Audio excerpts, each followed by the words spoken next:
Hey guys, this is Coach Brandon with 1780 Fitness and Martial Arts. Doing a little bit of a different video today. I've been meaning to get to this topic for a little while now because as a coach in the self-defense industry, it's something that comes up a lot. And it's actually inspired by an experience that a buddy of mine, Eric Myers, is one of our Krav Maga brothers. He's also a Brazilian Jiu-Jitsu black belt, lifelong martial artist like myself, and he's a Second Amendment advocate. Experience that he had, and he was talking about on Facebook. And so I was going to respond to his post, and I thought, you know what, I've been putting this video off, I should just go ahead and do it. So what I want to talk about today is open carry. Should you or shouldn't you, or should I or shouldn't I, perhaps, is the better question. So to kick that off, just to be clear, I am a firearms instructor. I've taught pistol, rifle, submachine gun all over the place. I've got students in Europe, I've got students in North America. Yes, I am a Second Amendment advocate, and I teach firearms, and more importantly, I teach firearms responsibility and training. I get pretty frustrated when we constantly have arguments about rights but not responsibilities. Those two things go together. So speaking for myself on why I would not open carry is what this video will be. We've got some notes on the board behind you, so if you see me glancing up there, it's not some creepy creature. I'm just kind of looking at things up there.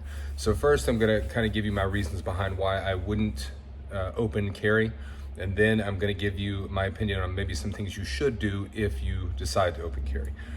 I think a lot of people misunderstand, and they think that open carry or open carry laws are really rare, and that they're maybe newer. It's some kind of an evolution for 2A advocates, but really open carry has been the norm in the United States since before the founding of the country. That shifted away from that over time. And today we have a very different culture and a very different society than we did at that time. And that's a big factor. That societal reaction is a big factor in why I choose not to carry openly. So first, talk about two concepts briefly. We go into great detail on this and kind of how to really build on both of these concepts. But we've got the concept of the hard target and the concept of the gray man. Now, I know a lot of folks that open carry, they advocate for the hard target. So they say, look, I've got a firearm on my hip. Criminals, bad guys are going to see that. It's not only going to deter them from attacking me, but it's going to deter other crimes when I am present. So that's the hard target theory. And then there's the gray man. The gray man theory is I'm going to blend in. I'm not going to make a spectacle of myself. I'm just going to be another face in the crowd, and nobody's going to pay any particular attention to me. Now, as a retired law enforcement officer, I can promise you that if you walk into a building in a police uniform, everybody's going to look at you, right? They're going to stare at you. They know what you are, right? But it's going to catch their attention, and generally, unless they're criminals, they're not going to get overly nervous. But as a plainclothes detective, where I would sometimes walk into buildings wearing plain clothes, but had a firearm there and a badge pinned in front of it, obviously attracts much less attention than a uniform. I can tell you a lot of people got very, very nervous when they saw that. And that's one of the reasons I don't advocate for open carry.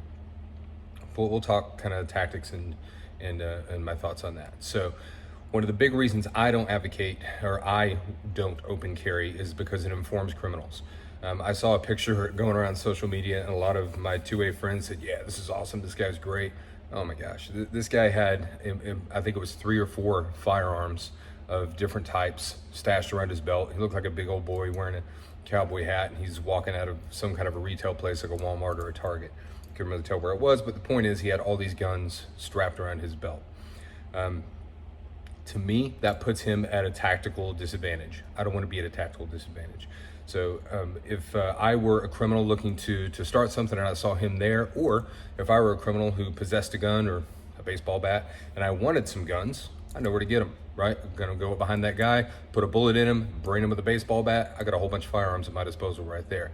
But it draws a lot of attention. I just shook my head when I saw that picture. So people think you could be discarded as a potential victim. You could also be chosen as a potential victim, as in the scenario that I just painted. That's for the same reason I tell people not to put those signs in the front yard that say this house protected by Smith & Wesson. Go to my neighbor's house, they don't have guns. You're letting people know, you're giving people information about what you have in your home, what you have in your possession. When you open carry, you're doing the same thing. You're letting them know what you have in your possession. So people, as I mentioned before, will panic. Now, cops who are hopefully trained about open carry will be a little bit wiser about this and approach this differently. And I'm sure many of you have seen the YouTube videos where open carry advocates go out there and they really push. They push buttons and they try to agitate. They try to get some kind of a negative response. And I think that's one of the most harmful things for Second Amendment rights in general, and certainly it's harmful for those who advocate for open carry. It causes fear, it causes panic, it causes a lot of problems where there wouldn't be any if you just kept the firearm concealed. Criminals. So think about those criminals. If a criminal were going about his day, how would you know he was a criminal? You might observe his nonverbals. My buddy Eric just observed a guy open carry in a retail place, I think it was, and he could tell by the guy's nonverbals that the guy wasn't a threat, but he was still a bit uncomfortable because of the open carry. Well, criminals don't go about their day giving you criminal nonverbals to pick up on. So do criminals open carry? Absolutely they don't. They don't because it hides who they are, gray man, and it gives them a tactical advantage should they need to use that firearm. If you don't know they got it, you can't prepare for it. So I want the upper hand. This is the last thing I'll touch on kind of tactically. I want the upper hand in any kind of a situation. So if I am in a gas station and I'm carrying concealed and an armed robbery kicks off, right, there it is. One of the most important things I have to remember as somebody carrying a firearm is I don't have to pull it out. It may not be the right time to pull it out.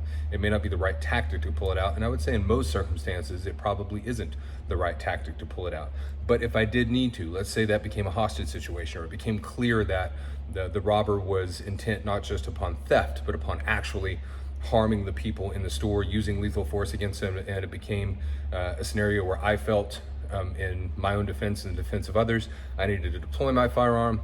He doesn't know I have one. I say he. Could be a she, doesn't know I have one. I can draw it from a safe position when it is my time to draw it. I'm not forced into a situation where I have to react with that gun because he walks in the middle of an armed robbery and sees it and panics. So I want the upper hand, to be sure. So a few things I think you should think about if you are going to open carry. Get trained, right? I talked about rights versus responsibilities. I agree that we all have the right to keep and bear arms, right? The Supreme Court agrees with that, and whatever politics we want to discuss, I approach this from a very practical perspective. These are tools that bad guys have. I want to know how to use them better than the bad guys. So get trained if you're going to open carry. I don't mean go to the range and punch some holes in paper. I know a lot of people that keep and believe in the use of firearms for self-defense. I know very few people, a very small percentage, that actually go out and effectively train with that firearm. In fact, most people I know who carry a modern firearm like a semi-automatic pistol don't know how to clear malfunctions under stress or duress. They don't know how to draw under stress or duress. They don't know how to function if somebody gets too close and now you're in very close quarters battle. And most self-defense gunfights are very, very close. So please, for the love of God, get trained if you're going to open carry, because you are for sure going to be drawing attention.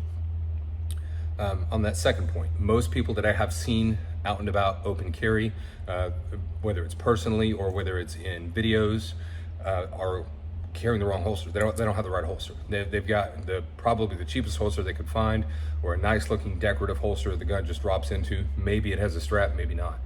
If you're going to carry a firearm openly, I would strongly encourage you to get a retention holster, something that has strong retention to it.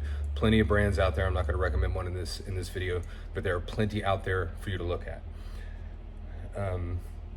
Not prepared to talk, right? And this is my thing about being a positive advocate. If you are carrying your firearm open carry, please be prepared to be an advocate. Understand how to talk about what you're doing, how to respectfully disagree with people, how to be polite, how to maintain your sense of dignity and their sense of dignity while you're having this discussion. I can't think of many things more damaging to your cause than to not be a positive advocate when you're open carry. And I've seen people have these discussions on social media, and I know people talk on social media the way they don't talk in the real world, so it gets a little nasty, but they go at each other. Well, it's my right, and they focus on it's my right, it's my right, it's my right. They never talk about their responsibility to be a positive advocate. They never talk about their responsibility to help maintain the public order. They don't talk about those things. And I'm a big advocate of those things. They probably, with that attitude, also don't train efficaciously to use that firearm should they need to use it. So guys, this has been a little bit of a longer video than I normally do, but I wanted to cover that topic as thoroughly as I could. Even then, I think that's pretty quick. If you guys have any comments on this topic, I would love it if you chime in. We can have a discussion about it and keep things going. So until then, please take care of each other and stay safe.